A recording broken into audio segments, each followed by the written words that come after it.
Hi guys, I'm back. I got to watching something tonight, and it really got me to thinking. And I got some information for y'all. The movie called 411, where the kids went missing in the national parks and everything, got me to thinking. It seems it's interested in kids. There was a place, I'm not going to mention any names right now, maybe later on, but back right after Vietnam,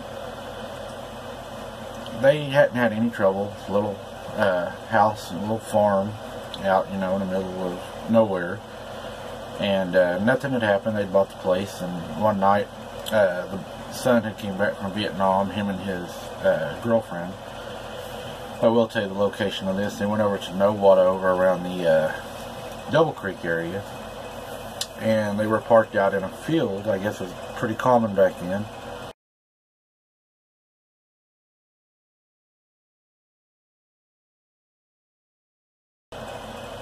And all of a sudden, they said there was like something in the woods. They could hear it walking, and of course he was trying to scare, his date. And as they sat there, it got closer and closer. So they eventually looked, and they shined a light out, and they said that it had the notorious blue eyes, not red. That's one of the things we've ran into. I've seen differences in, but this had blue eyes. Same thing I seen in the field. But anyways, excuse me. After they left, they pulled to another spot a little further down into this pasture with a tree line that kind of hung over the little road where they drove down, probably a hay road. While they were sitting there, something fell out of the tree down onto the car, ran off the front of the car into the field. It was on two legs. It was running. They backed the car out. Of course, she was terrified and he was scared, so they left. They went straight, straight to his mom's house, the one in the country, the house that had no problems. They parked the car, jumped out, ran inside. She stayed the night that night, and while they were in the house, they heard something scratching on the walls. The grandma described it as sound like somebody running a rake down the side of the house. They had the old wood side of the house, the old wood siding. She said it done that for a while, and they could hear it, like the breathing. The breathing, they said, sounded like a coffee pot perking, a deep, kind of like a gurgling breathe, and it would growl. Well, this went on for a little while that night, and then a thunderstorm came in. The thunderstorm, they said, was a large storm, lots of thunder, lightning. They had a little dog, and they let the little dog in the house, of course, and they said it never wanted to go out in the rain. Well, that particular night, it went to the door, and it was having a fit to go outside, and they thought that was the weirdest thing, so they thought it had to go to the bathroom, so they opened the door and let the dog out. About 30 minutes later, the dog scratches at the door, or they think it's the dog. They open the door, the dog flies in the bottom of the door. The dog is dry as when it went out. If you have any kids listening to this, you might have them step away right now. A little viewer discretion. Give you a minute or two, or a second or two, not a minute. But the dog had what appeared to be human semen on it. They got the dog cleaned up, and after they got the dog cleaned up, they said the dog would run like to the door, it would run to the window, it would run to the back door, and it just continued. It was wanting out of the house so bad. Whatever it was outside, the dog wanted to be with it, which goes against everything that I've read mostly, that I've watched mostly, that I've experienced mostly about dogs being afraid of it. Now, I've told y'all I think there's more than one thing, because I've seen dogs act differently toward opposite things. I'm not going to go into that right now, but I've seen different reactions out of dogs, and I'm talking a Rottweiler, has been afraid, and then not been afraid. But whatever this was, it wasn't afraid of it. The next morning, they got up and went outside, and he was going to take her home, and they'd walked out to their car. The car was covered in fish scales. They said totally stank, smelled like fish, it had fish scales all over it. It was just terrible. Whatever had jumped on their car that night and ran off the front was covered in fish scales. Now, this is down by Double Creek, so it is kind of a swampy area down by No Water. But, they said it was terrible. They washed the car, and it, it still stunk, which fish scales are hard to get off anything anyways. But, after that night, the next night, it was a warm summer night. They had the front door open.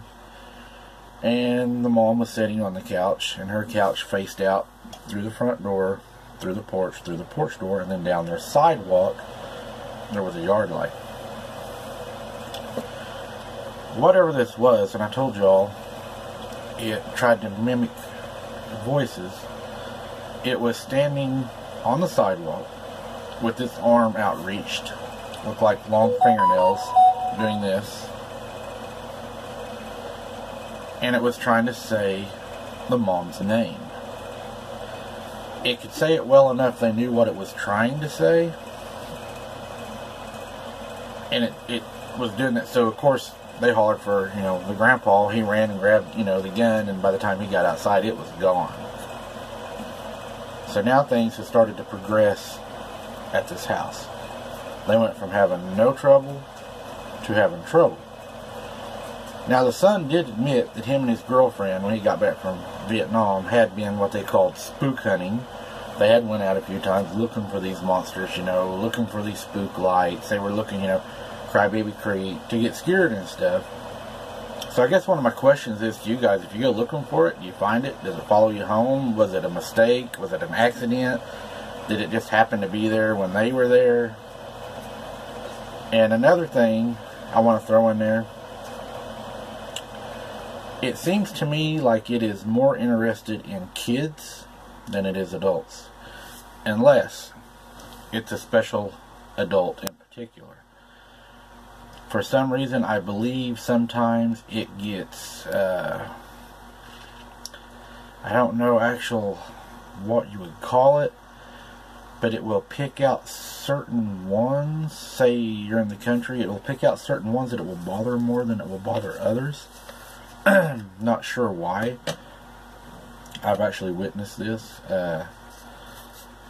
It'll be worse some nights with certain kids at home visiting than it will be with other kids. Why? I don't know. It don't make no sense, because all the kids that lived at that house, there was 8 kids, and they were all pretty much in line with age. So that's another thing I want to work on. I want to do another series on that, because I do have some encounters with the kids.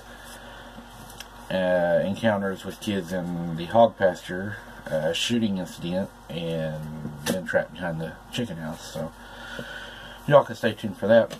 Payco sent some sounds in tonight he thought you all might want to listen to. So I'll put those right now so y'all can listen to those. They're sounds that were captured he sent in. Thought y'all would want to listen to them. But I don't believe he actually caught the sounds. I'm not sure. But he said they was really good sounds. They are sounds I've heard. So, I think it's good to put it out there for y'all to hear, because I think if you go down there, you might hear it. I've heard it around here. So, check it out. Let me know what you think it is. Is it Bigfoot? Is it a dogman? Is it a green swamp creature? Is it a coyote? Is it a dog? What do you think it is? Drop me a comment. Let me know. Hey guys, I appreciate each and every one of you watching. Still working on some vocals that are coming in that were recorded from a friend of mine that I've made contact with. Also, I got some more pictures lined up that's going to be coming in. I got some pictures I'm going to drop at the end of this video. I want y'all to take a look at them. I heard noises the other night, the hooping I told y'all about. I took some photos. Some people looked over them, said they seen some things.